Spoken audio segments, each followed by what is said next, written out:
कैसी होती है? वैसी जैसी आप सुनते हैं, या फिर वैसी जैसी किताब के 4 पन्नों में लिखी हुई कहानियों को आपको पढ़ा दिया जाता? इस वीडियो में हम कहानी सुनाएंगे 1857 के रिवोल्ट की, जिसमें हम बताएंगे कि कैसे मंगल पांडे के फांसी होने के बाद उनके अपने ही साथियों ने हिंदुस्तान के उस समय के एक आम से राजा बहादुर शाह जफर को पूरे हिंदुस्तान में फेमस कर दिया।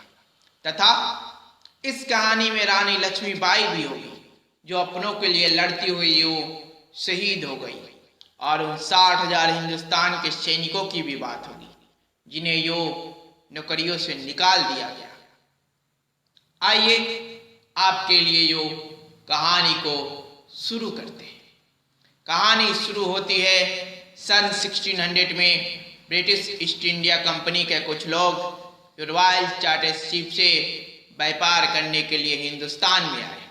वो व्यापार करने के लिए हिंदुस्तान में आए। धीरे धीरे से वक्त कटता गया और धीरे धीरे से उनकी व्यापार आगे बढ़ती गई। जैसे जैसे उनकी व्यापार आगे बढ़ रही थी, वह हिंदुस्तान के राजा रजवाड़ों से अपनी नज़दीकियाँ भी बढ़ाने लगे थे। इसी बीच इतना नज़दीकी बढ़ गया कि जो ब्रिटिश ईस्ट इंडिया कंपनी के कुछ लोग जो हिंदुस्तान में व्यापार करने के लिए आए थे, वहीं लोग 1785 में उन्हीं हिंदुस्तान के बंगाल, उड़ीसा और बिहार जैसे राज्य पे यो दीवानी लगा देते हैं। दीवानी जो कि उस समय एक प्रकार का टैक्स था, जो इन 3 राज्यों पे लगा दिया गया। फिर धीरे धीरे से ब्रिटिश ईस्ट इंडिया कंपनी का हिंदुस्तान में कद बढ़ने लगा। जैसे जैसे उनका कद बढ़ता, वैसे वैसे हिंदुस्तान के उस समय के आम राजा कमजोर होते चले गए।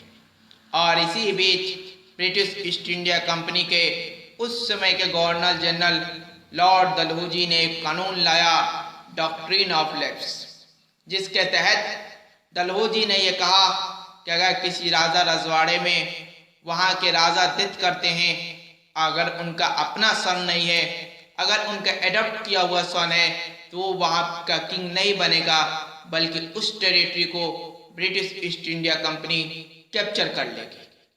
जिसके वजह से हिंदुस्तान के बहुत सारे राजा रजवाड़े दुखी रहने लगे। इन्हीं में थी रानी लक्ष्मीबाई, जो कि चाहती थी कि उनके हस्बैंड के डेथ होने के बाद उनका एडॉप्ट किया हुआ सन झांसी का राजा बने, मगर इसके लिए ब्रिटिश ईस्ट इंडिया कंपनी तैयार ही नहीं हुई। इसी में आते हैं नाना साहेब, बाजीराव नाना साहेब, फिर आते हैं राजा कुंवर सिंह, और भी न जाने कितने नाना। फिर एक और घटना होता है। उस समय ब्रिटिश आर्मी में इंडियन लोग ज़्यादा काम किया करते थे, तो 60,000 ब्रिटिश सैनिकों को जो ब्रिटिश आर्मी से, जो कि हिंदुस्तान के रहने वाले थे, उन्हें निकाल दिया गया, क्योंकि वह अपने साथी मंगल पांडे के फांसी का विरोध कर रहे थे। जिसके वजह से वह 60,000 सैनिक नाराज होकर अपने अपने गांव में बैठे हुए थे। लॉर्ड डलहौजी ने इसी बीच एक और ऐलान किया कि बहादुर शाह जफर मुगल एम्पायर के आखिरी रूलर होंगे। बहादुर शाह जफर के डेथ होने के बाद मुगल फैमिली को रेड फोर्ट यानी लाल किला खाली करना होगा, जिससे मुगल फैमिली यो दुखी हो गई। और जो 60,000 सैनिक ब्रिटिश आर्मी से निकाल दिए गए थे, वो 60,000 सैनिक अब रिवोल्ट कर देते हैं।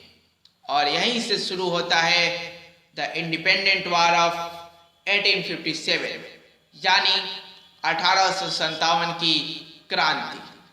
और वह 60,000 सैनिक जब रिवोल्ट कर कर लखनऊ से धीरे धीरे से कब्जा करते हुए दिल्ली पहुंचते हैं, और उस समय के बूढ़े पड़ चुके बहादुर शाह जफर को कहते हैं कि हम आपको पूरे हिंदुस्तान का राजा बनाते हैं, और आप यहाँ पे राजा बनिए, और बहुत सारे छोटे छोटे राजा रजवाड़ों से इस लड़ाई में पार्टिसिपेट करने के लिए हेल्प मांगिए।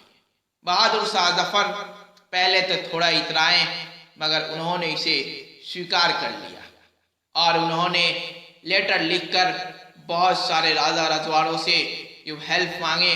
बहुत सारे लोगों ने हेल्प किया और बहुत सारे राजा रजवाड़े ब्रिटिश ईस्ट इंडिया कंपनी के साथ जाकर मिल गए। इसी में थे कुंवर सिंह, जो कि बिहार के राजा थे, जो कि ब्रिटिश ईस्ट इंडिया कंपनी के सामने सबसे ज्यादा दिन तक लड़ाई लड़े थे।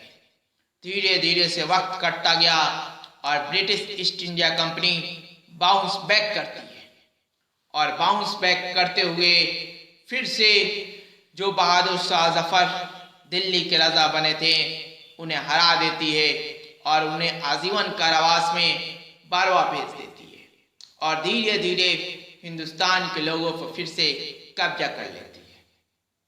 मगर इस लड़ाई से ब्रिटिश ईस्ट इंडिया कंपनी को एक चीज समझ में आया। उन्हें समझ में आया कि हिंदुस्तान में हिंदू मुस्लिम यूनिटी सबसे ज्यादा है, जिसके वजह से वो अपना अगला चाल चलते हैं डिवाइड एंड रूल की पॉलिसी, जिसके तहत वह पहली बार उस समय के यूनाइटेड बंगाल को नॉर्थ बंगाल और वेस्ट बंगाल में बांट देते हैं। यानी नॉर्थ बंगाल में हिंदू रहा करते और वेस्ट बंगाल में मुस्लिम रहा करते। ऐसे ही जब बांटे बंगाल को तो न जाने कितने लोगों ने अपने घरों को छोड़कर चले गए, जिसके वजह से बहुत सारे हिंदुस्तान के लोगों में आपसी मतभेद बढ़ने लगे। इसी बीच ब्रिटिश ईस्ट इंडिया कंपनी एक और चाल चलती है। उस समय ब्रिटिश आर्मी में जितने सोल्जर रहा करते उन 2 सोल्जरों पे एक ब्रिटिश सोल्जर रखने लगा। यानी 2 हिंदुस्तानी सोल्जर जहां रहा करते वहां पे एक ब्रिटिश सोल्जर को रखने लगा, जिसके वजह से बहुत सारे सोल्जर दुखी रहने लगे और वो विरोध भी नहीं कर पाते थे। और ये लड़ाई ब्रिटिश ईस्ट इंडिया कंपनी अपने पावर और अपने अत्याचारपन पे दबा दिया। आप हमें सब्सक्राइब करें, क्योंकि वीडियो के अगले हिस्से में अगली कहानियां होगी।